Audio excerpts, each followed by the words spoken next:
वो गुड्स जो कि प्रोडक्शन प्रोसेस के बाहर हैं, जिनको आगे आप फर्दर कन्वर्ट नहीं कर सकते। सर ये पेन आपके हाथ में है, तो पेन को क्या वापस फर्दर कन्वर्ट करोगे तो क्या प्लास्टिक बनाओगे क्या? नहीं।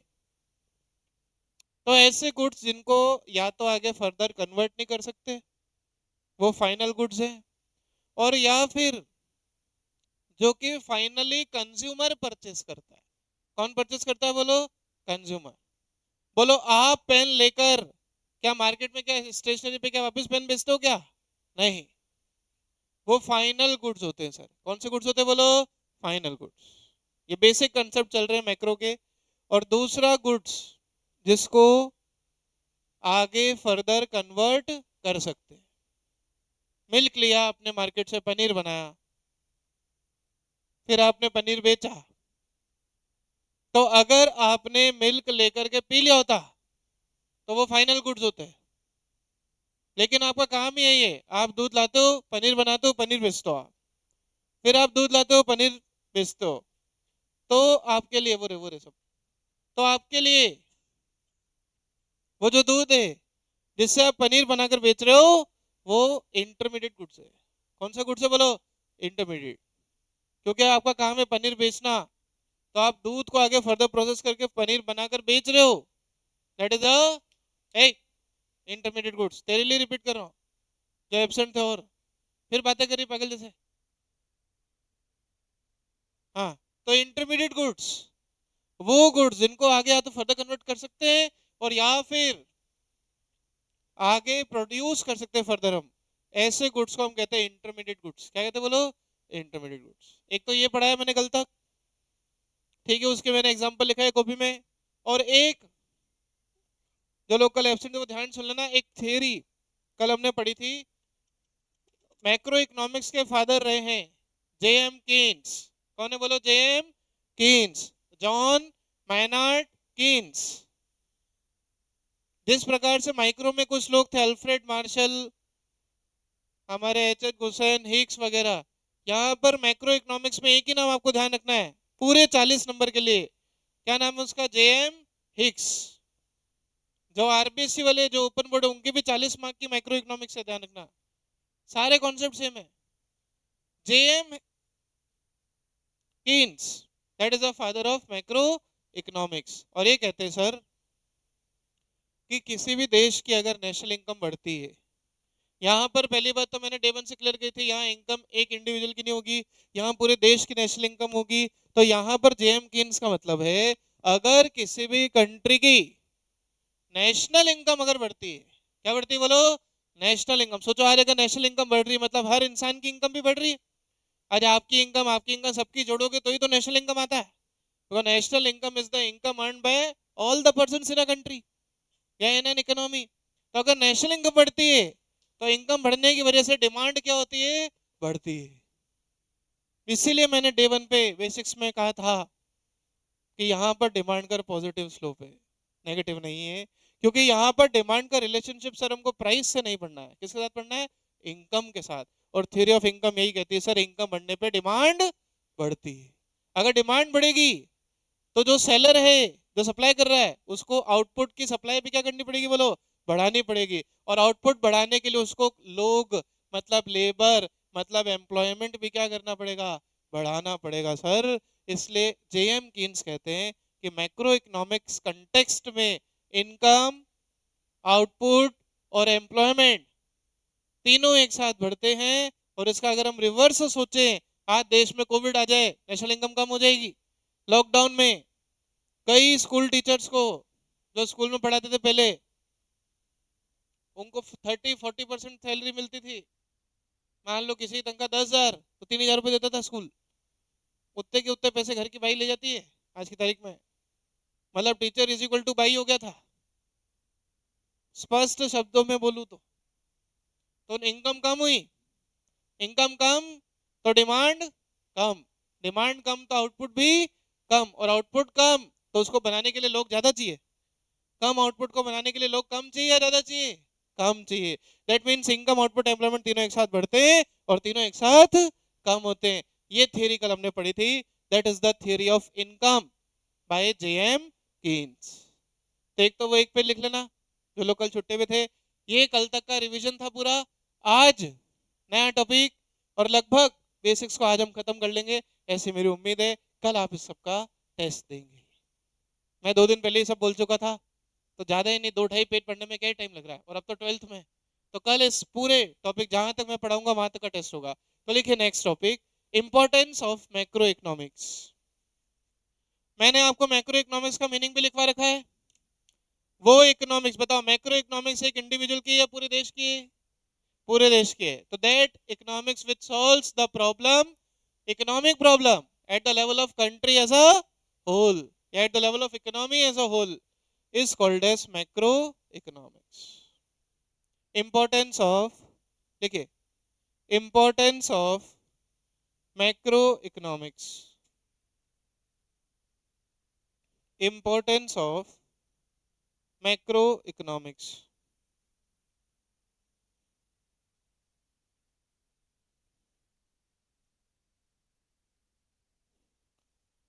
कई बार डायरेक्ट क्वेश्चन पूछा है बोर्ड ने फॉर 3 और 4 मार्क्स, 3 से 4 नंबर दोनों के अंदर, 3 मार्क के क्वेश्चन या 4 नंबर के क्वेश्चन में डायरेक्ट क्वेश्चन, कई बार केस स्टडी फॉर्म में पूछा गया है। टॉपिक का नाम importance of macro economics. First point, जब भी ध्यान रखना, इको और बिजनेस दोनों के लिए कॉमन बोल रहा हूं, जब भी आपको इंपॉर्टेंस बोले या फिर आपको नीड बोले, क्या बोले बोलो, नीड, एक ही बात होती है।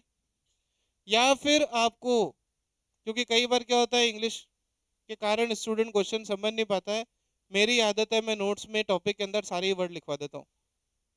सिग्निफिकेंस, तीनों का मतलब इंपॉर्टेंस से होता है। अब भले ही बिजनेस की क्लास हो या इकोनॉमिक्स की, ये बात ध्यान रखना। फर्स्ट पॉइंट बताओ, इकोनॉमिक्स जो कि मैक्रो इकोनॉमिक्स है, इससे किसी एक आदमी की परफॉर्मेंस मेजर होती है या पूरी कंट्री की? पूरी कंट्री की। तो मैक्रो इकोनॉमिक्स की स्टडी आपको इकोनॉमिक की फंक्शनिंग बताती है। किसकी फंक्शनिंग बताती है? पूरी की पूरी इकोनॉमी की।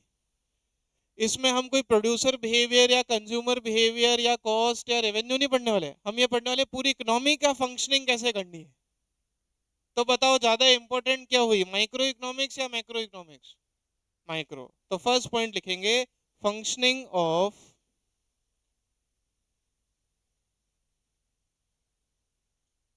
Functioning of economy, functioning of,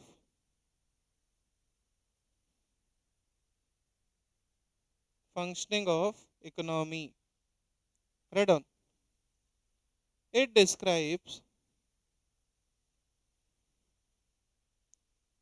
it describes the way, macroeconomics describes the way an economy, macroeconomics describes the way an economy functions। Macro economics बताता है कि किस तरीके से इकोनॉमी फंक्शन कर रही है। इसका बेस्ट एग्जांपल, $1 की कीमत क्या है? 90। मतलब कहीं ना कहीं ये बता रहा है कि हमारा रुपी डॉलर के रेस्पेक्ट में 90 टाइम्स वीक है। आया ना? आज हमारे यहाँ पेट्रोल की क्या कीमत है?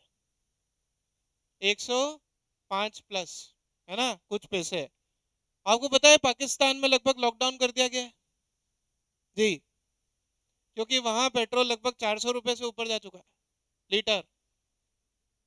दैट मीन्स इंडियन इकोनॉमी की परफॉर्मेंस फिर भी पाकिस्तान इकोनॉमी से बेटर है। तो ये कैसे पता पड़ा? मैक्रो इकोनॉमिक्स से। कैसे पता पड़ा? क्या हम एक एक दुकानदार के वहां गए पेट्रोल की कीमत पता करने? नहीं। जब आप इंटरनेशनल करेंसीज की रेट्स को, पीछे, जब हम मैक्रो इकोनॉमिक्स की स्टडी करते हैं तो पूरे देश की स्थिति पता पड़ जाती है। That means rupee is stronger than Pakistani currency. लेकिन क्या आपको पता है कई सारे ऐसे देश हैं। भारत में मैक्सिमम कितने रुपए का नोट है इशूड लीगल? 500। पहले 2000 का था, फिर वो विड्रॉ कर लिया वापस गवर्नमेंट। आपको पता है कुछ देश ऐसे हैं जैसे कि वियतनाम वगैरह हुए, वहां पर 5-5 लाख रुपए के नोट चलते हैं, और वहां के 5 लाख रुपए लगभग यहाँ के 500 रुपए जितने हैं। कितने? 500 रुपए जितने, वहां 5 लाख रुपए। दैट मीन्स उनकी इकोनॉमी और ज्यादा डाउन है। ब्राजील करके एक कंट्री है, राइट? वहां पर तो 1-1 करोड़ रुपए के नोट छापे हुए उन लोगों ने। जी हाँ, 50 लाख रुपए, 5-5 करोड़ रुपए के नोट छाप रखे हुए। और हमने मैक्सिमम कितने रुपए के नोट छापे? 500-500 रुपए। दैट मीन्स वो इकोनॉमीज और डाउन है। तो हम ऑब्जर्व क्या कर रहे हैं? पूरी इकोनॉमी डाउन है ना। ऐसा थोड़ी कह रहे प्रोड्यूसर डाउन है कंज्यूमर उठा हुआ है, या कंज्यूमर डाउन है प्रोड्यूसर उठा हुआ है, ऐसा करेगा? नहीं। तो इकोनॉमी की स्टडी खास करके मैक्रो इकोनॉमिक्स की बताती है कि किस तरीके से पूरा देश फंक्शन कर रहा है। It does not talk about individual producer और supplier, it talks about the country as a, और economy as a whole. This is called as functioning of economy. No doubt. So macroeconomics describes how the what is the way in which the economy is functioning. और इस functioning के दो मुख्य major होते हैं। Demand यहाँ convert हो जाता है किसमें? Aggregate demand. और सप्लाई कन्वर्ट हो जाता है किसमें? Aggregate supply. मैंने मार्केट नहीं बोला है, वो माइक्रो के कॉन्सेप्ट है, राइट? तो लिखो आगे, the way economy functions by carefully CAREFULLY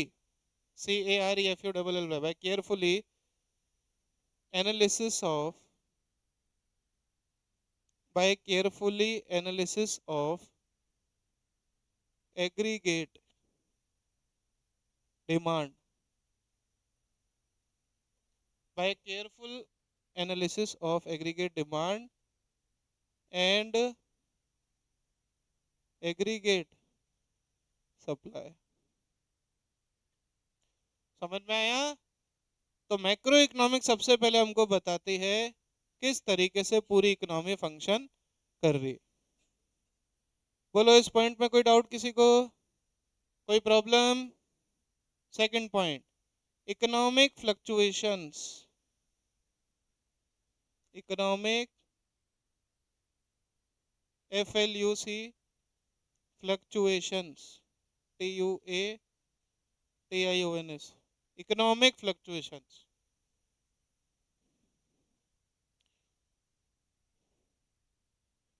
around 2012 was a period of, उससे पहले 2004 या 5 में भी ग्रेट डिप्रेशन का पीरियड था। कैसा पीरियड था? Great depression. अमेरिका जैसा देश अपने कई लोगों को जॉब से निकाल चुका था। अमेरिका जैसा देश, आप जाकर गूगल पे भी सर्च करें ग्रेट डिप्रेशन के क्या कारण रहे, कई वीडियो आपको मिल जाएंगे। पर मेरे को आज ये टॉपिक कंप्लीट करना है, इसलिए मैं वो वीडियो अभी नहीं दिखा रहा हूँ, कभी और बोलोगे तो दिखा दूंगा। अमेरिका जैसा देश लाखों करोड़ों रुपए बचाने के लिए चल चुका था, और कई लाखों डॉलर वाले एम्प्लॉयज को उसने, महंगे एम्प्लॉयज को घर बिठा दिया था, जाओ जॉब नहीं है। लेकिन भारत उभरता रहा और बढ़ता रहा under the leadership of doctor Manmohan Singh. एकमात्र कंट्री पूरी दुनिया में जिसका पूरा, द ग्रेट डिप्रेशन जिसका पूरा वर्ल्ड में इफेक्ट आया, वो भारत का कुछ नहीं बिगाड़ पाई, क्योंकि लेजेंडरी इकोनॉमिस्ट खड़े थे डॉक्टर मनमोहन सिंह। आप जाकर के किसी भी स्टडी को पढ़ लें ग्रेट डिप्रेशन की, भारत में कोई ज्यादा इंपैक्ट नहीं आया, क्योंकि इकोनॉमिस्ट इतने तगड़े हैं। इस प्रकार की पॉलिसीज बनाई कि डिप्रेशन भी छू नहीं सका। Macro economics. कौन सी इकोनॉमिक्स? मैक्रो। तो जब पूरा वर्ल्ड डिप्रेशन में था, इंडिया में उसका कोई खासा इफेक्ट नहीं हुआ। This is a macro economics. Clear? बनाने वाले पर्सन भले ही एक रहे हो, लेकिन पूरे देश के बारे में सोचा। मैक्रो इकोनॉमिक्स क्या है बोलो? Macroeconomics. लिखिए, it helps to analyse It helps to Manas, mummy मम्मी को बुला लूंगा कल, अलाउ ही नहीं करूंगा जब तक मीटिंग नहीं होगी तेरे पेरेंट्स से. It helps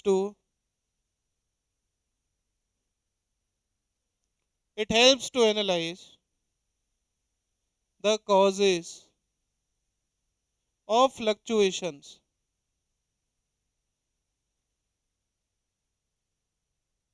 It helps to analyze the causes of fluctuations. Fluctuation समझे आप?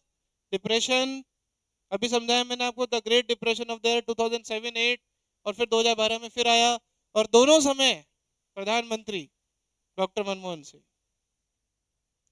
इकोनॉमिक फ्लक्चुएशंस लाइक डिप्रेशन और रिसेशन. जब पूरे देश में डिप्रेशन और रिसेशन पूरे वर्ल्ड में रहे, तो मैक्रो इकोनॉमिक पॉलिसी डिसाइड करती है भारत की कि कोई इंपैक्ट ऐसा नहीं हुआ. डिप्रेशन और recession, and also to control them.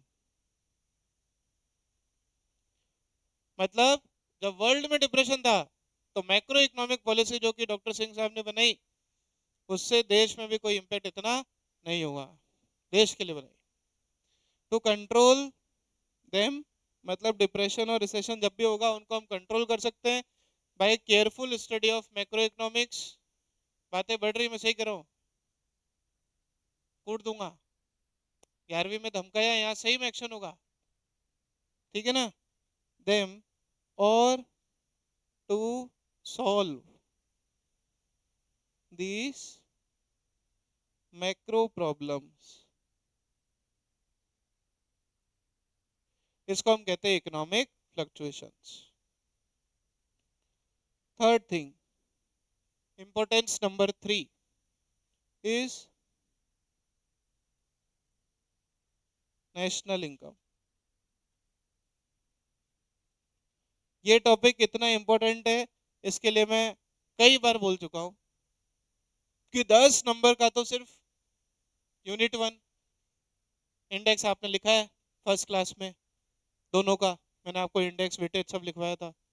10 number तो ये, और एडी और यश जो 12 मार्क्स है, वो नेशनल इनकम जहाँ खत्म होता है वहां से वो शुरू होता है. ये सारा काम, यहाँ पर हम कोई A R M R T R नहीं पढ़ रहे माइक्रो में जैसे, यहाँ पर हम नेशनल इनकम पढ़ रहे हैं. A R T R M R हर कंपनी अपनी बुक्स में अलग निकालती है. कोई आदमी जो पानी पूरी बेच रहा है उसका भी A R T R M R होता है. ये प्रोजेक्टर जिसने बेचा उसका भी A R T R M R होता है. यस और नो? लेकिन यहाँ हम A R T R M R की बात नहीं करते, यहाँ फर्स्ट चैप्टर में किसकी बात करते हैं? नेशनल इनकम की. तो ये मैक्रो इकोनॉमिक्स की इंपॉर्टेंस ही है कि यहाँ इंडिविजुअल की बात नहीं हो रही, और जितना इनकम होगा, कल पढ़ाया था, उतना ही आउटपुट और एम्प्लॉयमेंट होगा. So macroeconomics is more wide in its approach. Write down. The study of macroeconomics, the study of macroeconomics,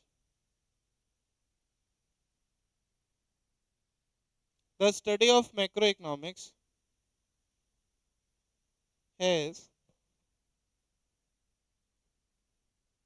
immense discussion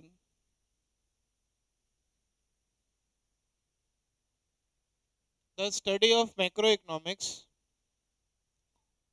ये तो मैं आपको बोल ही चुका हूँ कि इको की और बिजनेस की कोई बुक नहीं लेनी है आपको मार्केट से. ठीक है ना? अकाउंट से जो भी लेनी है आप सर से बात कर लेना. ठीक है?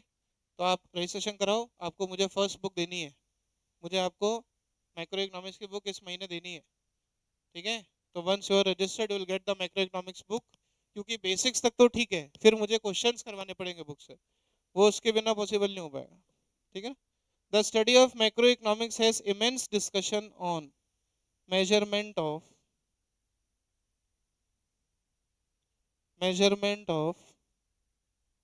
National income, measurement of national income of an economy, measurement of national income of an economy. एक इकोनॉमी की नेशनल इनकम हम मैक्रो इकोनॉमिक्स में ही स्टडी करते हैं, विच ऑल्सो डिटरमाइंस। अब अगर मैं इसको कल थ्योरी ऑफ इनकम से लिंक करूं, तो जितनी इनकम बढ़ेगी उतना आउटपुट और एम्प्लॉयमेंट बढ़ा, और जितना ये तीनों बढ़ेंगे उतनी कंट्री डेवलप होगी कि अंडर डेवलप्ड होगी, डेवलप होगी, which also determines, which also determines the output and employment level,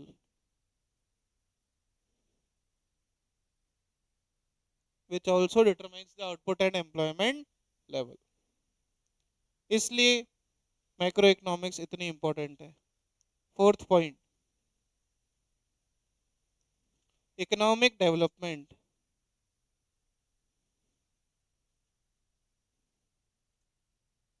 वो वीडियो भी दिखाई थी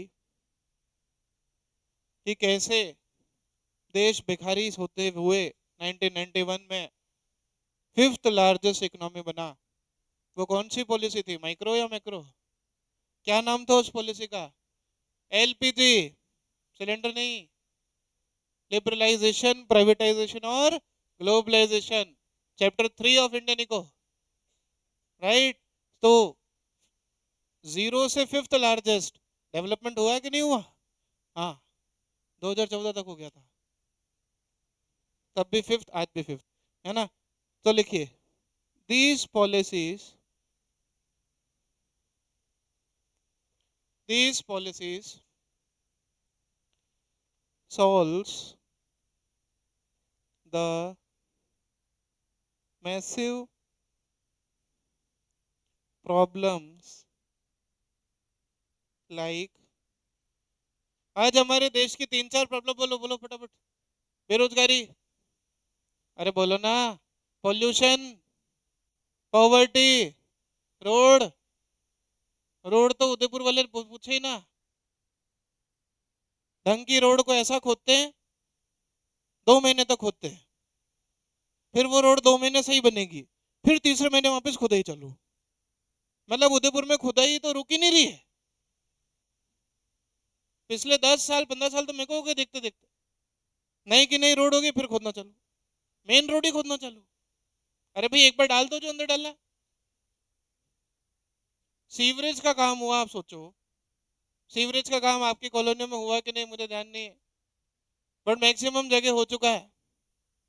वो क्या कॉन्सेप्ट था कि जो आपका फ्लश्ड वाटर है वो हिंदुस्तान जिंक ले जा करके ट्रीटमेंट होगा, और जो जितने भी प्लांट है वहां से वापस वो जो फ्लश्ड वाटर है, सुबह जो हम हल्के होके जो पानी फेंकते हैं उसमें, वो वापस सप्लाई होगा। हाँ, तो ऐसे होगा, रिसोर्सेज लिमिटेड होता है, यही तो हम 11वीं कक्षा में सीख के आए हैं। अब हो क्या रहा है मैं आपको बताऊं, वो सीवरेज आगे जाने की जगह बैक प्रेशर आ रहा है ओल्ड सिटीज में, कई घरों में। हाँ, काफी, बारिश में तो खास करके, जो कह रहे हैं अभी नहीं आ रहा है बारिश में देखना। अब वो बैक प्रेशर के कारण that water is now mixing with the water of lakes, और इतना फील्ड प्रोजेक्ट, इससे अच्छा तो पहले ही था, फ्लश करो सेप्टिक टैंक में गया, सेप्टिक टैंक खाली करा दो, खत्म। तो ये, अगर ये पॉलिसीज काम करती है तो ये देश को डेवलप कर देंगी, और अगर फेल हो गई तो बर्बाद कर देंगी। तो मैक्रो इकोनॉमिक्स पॉलिसी से डेवलपमेंट भी होता है और अंडर डेवलपमेंट भी होता है, right. So these policies solves the massive problem of unemployment, poverty, unemployment, poverty. Ishaan, you meet me in office after the class, okay? Poverty, illiteracy, by making policies for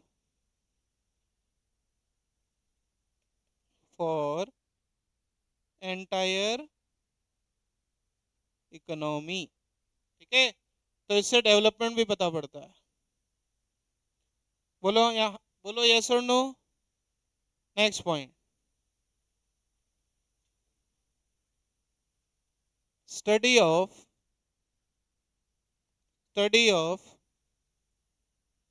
macro economic variables. Study of macro economic variables. बोलो बेटा, यहाँ पर demand क्या बन जाता है? अरे बोलो ना, डिमांड की जगह क्या पढ़ना है हमको मैक्रो इकोनॉमिक्स में? अभी लिखा है ना ऊपर, शक्ल क्या देख रहे हो? डिमांड का नाम ऊपर क्या लिखाया? एग्रीगेट डिमांड नहीं लिखाया? सप्लाई का नाम क्या लिखाया? Aggregate supply. क्या आज तक माइक्रो इकोनॉमिक्स में कभी फॉरेन एक्सचेंज पढ़ा? नेशनल इनकम पढ़ा?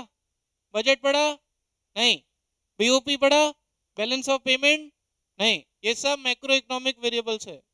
कौन से वेरिएबल है? Macro economic variable. तो इन सबको अगर पढ़ना है तो मैक्रो इकोनॉमिक्स पढ़नी ही पड़ेगी। लिखो, it helps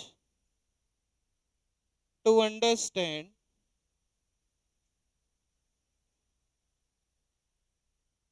it helps to understand various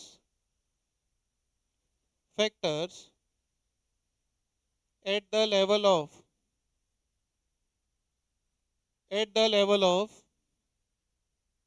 an economy.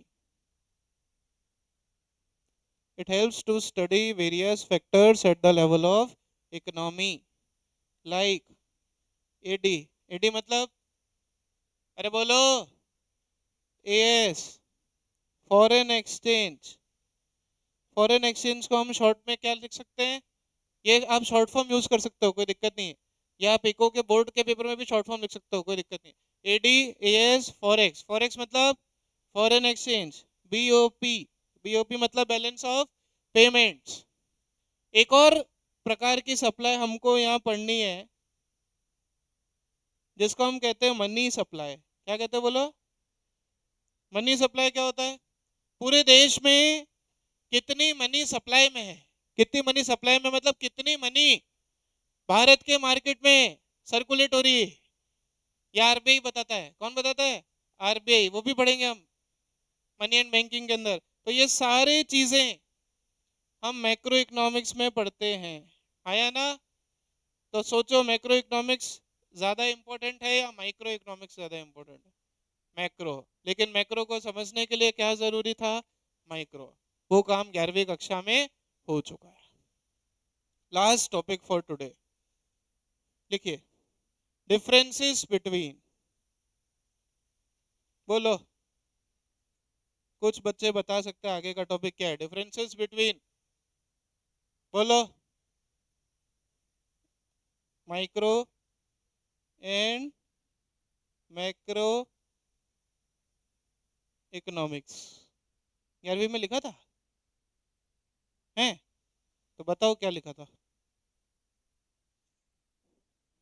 11वीं थोड़ा सा लिखा था, एक दो पॉइंट लिखे होंगे, पूरा डिटेल में नहीं लिखा होगा। अभी लिखते हैं।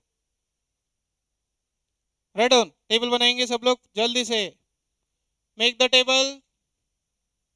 टेबल जब भी बनानी है डिफरेंस की, नए बच्चे देख लेना सामने, अगर आपके स्कूल ने आपको नहीं सिखाया हो तो डिफरेंस में हमेशा बेसिस लिखना होता है। क्या लिखना होता है सबसे पहले? बेसिस। एक पॉइंट बेसिस का,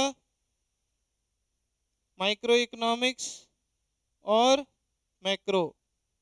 ऐसी टेबल बनाए जल्दी से।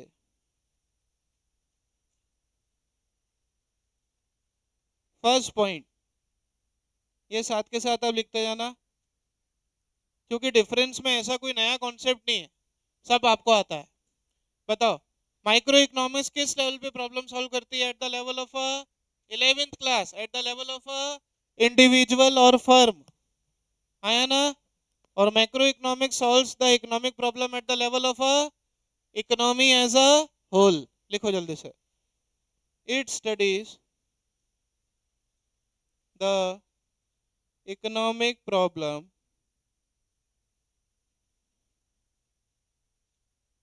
It studies the economic problems at the level of individual oblique firm or macroeconomics. It studies the problems. It studies the economic problem at the level of economy. लक्ष्य क्या है? तो मुझसे पूछना, उसको ज्यादा आता है क्या? बोल। फर्म ऑब्लिक है, हाँ। It studies the economic problem at the level of a economy as a whole. ये first point. Second point, aspects. मैंने कहा ना, आप साथ साथ ही लिखो, इसमें कोई नया कॉन्सेप्ट है ही नहीं। और ये तो ठीक है, मैं ज्यादा काइंड हूँ, लिखवा रहा हूँ। बाकी एग्जाम में ऐसे डायरेक्ट क्वेश्चन मन से लिखने वाले भी आ सकते हैं, ठीक है। पर 12th है, मैं किसी प्रकार का रिस्क ले ही नहीं सकता, क्योंकि यहाँ तो मैंने कुछ लोगों को धक्का मार के भेज दिया। आगे पढ़े नहीं पढ़े कोई मतलब नहीं, फिर वो मेरे ऊपर आएंगे। लिखो, it deals micro economics main deal करता था with the concept of price, quantity, revenue. लेकिन ऐसा कुछ भी हमको मैक्रो में नहीं पढ़ना। तो क्या पढ़ना है? फर्स्ट क्लास में लिखाया था वो सब पढ़ना है, ठीक है। It deals with prices,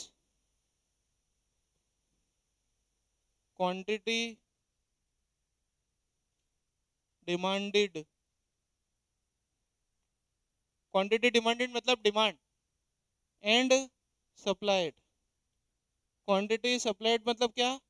supply. और इंडिविजुअल, और इंडिविजुअल आउटपुट। याद करो, इंडिविजुअल आउटपुट का एक चैप्टर प्रोडक्शन, याद है? टीपी, एपी, एमपी, वो माइक्रो के नाम थे। लेकिन यहाँ पर इट डील्स विथ, बोलो यहाँ पर डिमांड क्या बन जाता है? एडी। सप्लाई क्या बन जाता है? एएस। और इंडिविजुअल की इनकम का यहाँ पर क्या नाम है? बोलो, नेशनल इनकम। ए,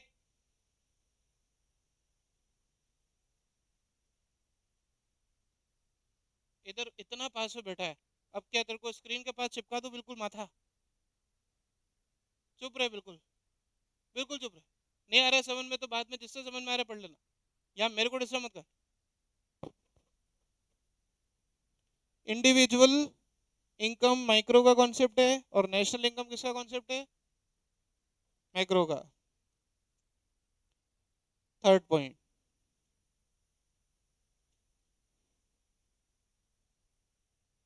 थर्ड पॉइंट लिखो, सेंट्रल प्रॉब्लम्स। याद है? 11वीं कक्षा का टॉपिक याद है? What are the central problem of economy? What, how and whom to produce. यहाँ पर सेंट्रल प्रॉब्लम्स क्या है? कोई बताएगा? माइक्रो में सेंट्रल प्रॉब्लम तो आपको पता है, what, how and whom to produce. Macro की सेंट्रल प्रॉब्लम क्या होगी? वो तो माइक्रो की होगी ना। यहाँ पर ये प्रॉब्लम हो जाती है at the level of economy, जिनको हम कहते हैं determination of income, output and employment. अभी ये तो पता है कि इनकम, आउटपुट, एम्प्लॉयमेंट तीनों एक साथ बढ़ते हैं, तीनों एक साथ कम होते हैं। लेकिन किस लेवल पे कंट्री ऑपरेट होगी? अल्टीमेटली देश का इक्विलिब्रियम निकालना, देश का इक्विलिब्रियम निकालना, जहां पर दोनों एडी और एएस क्या होंगे? इंटरसेक्ट। वही तो है यूनिट 3, वहां तक पहुंचना है हमें। That is the main problem of macro economics, कि किस लेवल पर देश का इक्विलिब्रियम आता है। यहाँ पर what, how and whom to produce नहीं है। यहाँ पर जो प्रॉब्लम है वो है determination of income, output and employment. अरे भाई तीनों एक साथ बढ़ते और घटते हैं मान लिया, लेकिन एक लेवल तो होगा जिस पर कंट्री को ऑपरेट करना है। वो लेवल कहाँ से आएगा? वो हमें मैक्रो इकोनॉमिक्स में पढ़ना है। कोई डाउट? लिखो। It deals with central problem में, it deals with problems of what to produce, how to produce, and for whom to produce. लेकिन micro economics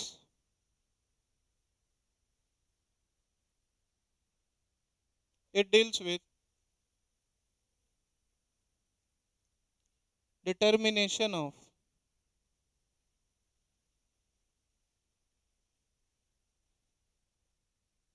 income, output and employment. It deals with determination of income, output and employment. Sir अब इनके बीच में comma की जगह slash लगा सकते हैं? हाँ, कोई दिक्कत नहीं।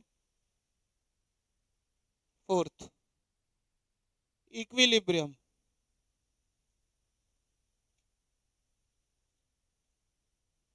इक्विलिब्रियम याद करो, माइक्रो में इक्विलिब्रियम कब आता था?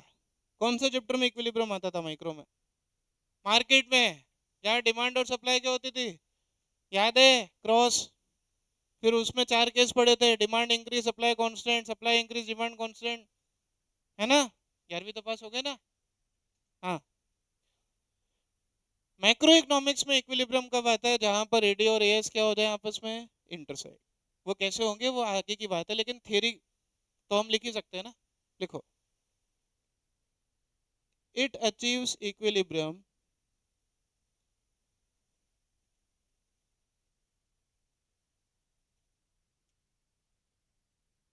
व्हेन,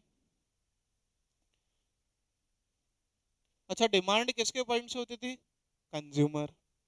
तो यहां पर मैं ऐसे भी लिख सकता हूं, when consumer demand is equal to supply कौन करता था? अरे बोलो। Producer. Supply. When consumer demand is equal to producer supply. यहाँ पर इक्विलिब्रियम क्या कैसा आता है? इट अचीव्स इक्विलिब्रियम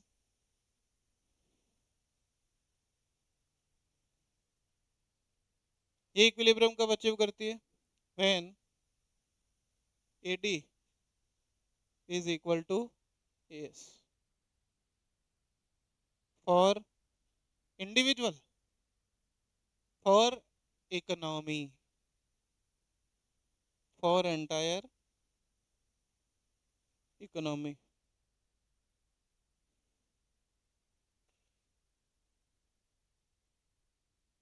क्या बस 10:30 बजी थोड़ी? क्या 1 मिनट बाकी है? एग्जाम्पल, माइक्रो का एग्जाम्पल बोलो फटाफट। 4 चैप्टर के नाम बोलो जल्दी से। Demand, supply, revenue, cost, production etcetera. 12th में एक बात आप और ध्यान रखना, कम से कम 2-3 नाम लिखने के बाद आप ईटीसी लिखना, क्योंकि कॉपी बोर्ड में जाएगी। एक नाम लिखने के बाद आप ईटीसी लिखोगे तो वो देखेगा नॉलेज कम है। तो कम से कम 3 नाम लिखना, फिर ईटीसी लिखना। ये कुछ ऐसी टेक्निक्स है जो 100 में से 100 बोर्ड में दिलाती है। ठीक है? हाँ, यहाँ के 2-3 टॉपिक के नाम बोलो फटाफट। नेशनल इनकम, अभी ऊपर लिखवाए हैं सारे। AD, AS, forex, money supply etcetera. First chapter basics of macro economics is over. First chapter is over. कल इसका टेस्ट है सारे स्टूडेंट्स का। जो एब्सेंट थे उनको भी सब रिवाइज कर दिया है, तो टेस्ट में कोई एब्सेंट ना रहे, ऐसे मेरी आपसे अपील है। बाकी आप जानो और आपको पास करने वाला बोर्ड जाने।